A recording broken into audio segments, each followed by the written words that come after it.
We begin in Russia, where authorities are evacuating parts of the Belgorod region in the southwest of the country. It neighbors where Ukrainian forces launched a surprise offensive nearly a week ago. The governor of Belgorod says the evacuation is due to activity by Ukrainian forces on the border. Meanwhile, in Ukraine, an attack on the Zaporizhzhia nuclear plant has sparked accusations from both Moscow and Kyiv. Russia's state media reports that the main fire at the plant was extinguished in the early hours of Monday. Ukrainian President Volodymyr Zelensky shared these pictures on social media. He said Russian officials who control the plant had deliberately started the fires, but the Kremlin-installed governor of Zaporizhzhia claimed the fire erupted after shelling by Ukrainian forces. The site has been under the control of Russian troops and officials since 2022. It has not produced power in more than 2 years, and all 6 of the reactors have been in cold shutdown since April.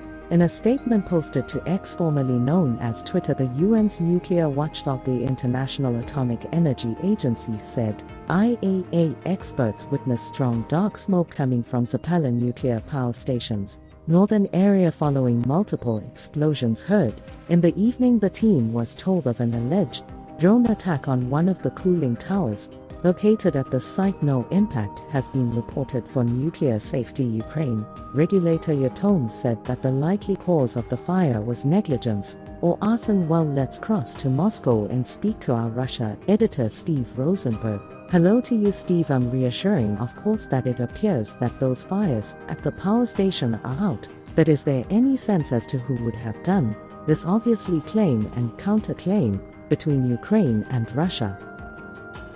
Why? Oh yeah, I mean absolutely, you summed it up. Claim and counterclaim, I mean the Russians say the Ukrainians did it. There was a Ukrainian drone strike under the cooling tower of the power plant. The Ukrainians, they absolutely not this. These suggestions by Russia are a provocation, that it was Russia that lit a fire in the cooling tower to make it look, because if Ukraine had done this. But as you say, the main thing is that there is no heightened radiation level in that area and the fire has been extinguished. But a reminder, isn't it, that the stakes are so high for lots of different reasons, but nuclear power stations being one of them. Not only it also in K. I just want to ask you about the other newsline that's coming out to us this morning, that Russian authorities are evacuating parts of the Belgorod region, which of course neighbors KK, and the governor saying that this is due to Ukrainian forces on the border. What more can you tell us? It's difficult to know from here what the situation is on that part of the border. You're absolutely right, but the governor of Belgorod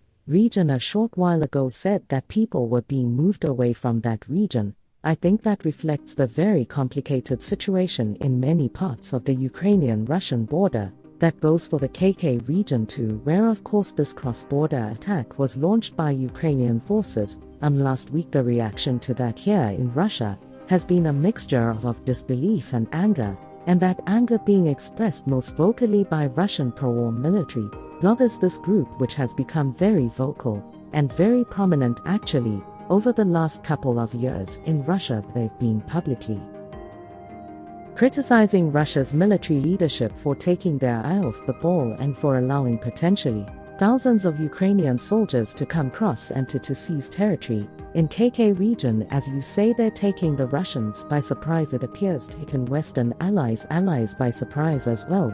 But we did have a statement from President Zelensky saying that this was a fair Ukrainian response unto actions by Russia, so it has been seen as a very interesting possible escalation, obviously, of the conflict over the last few days.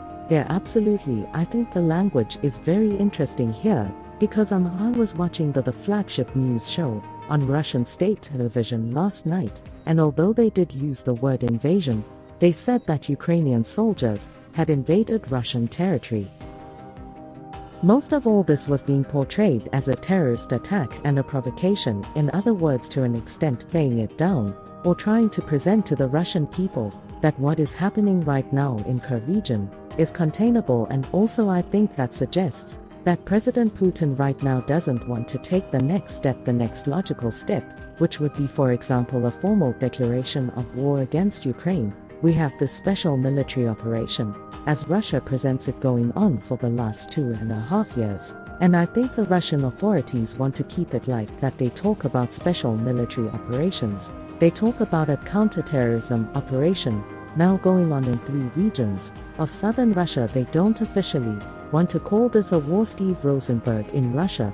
Thanks for watching. For more updates, like, share, subscribe us and press bell icon.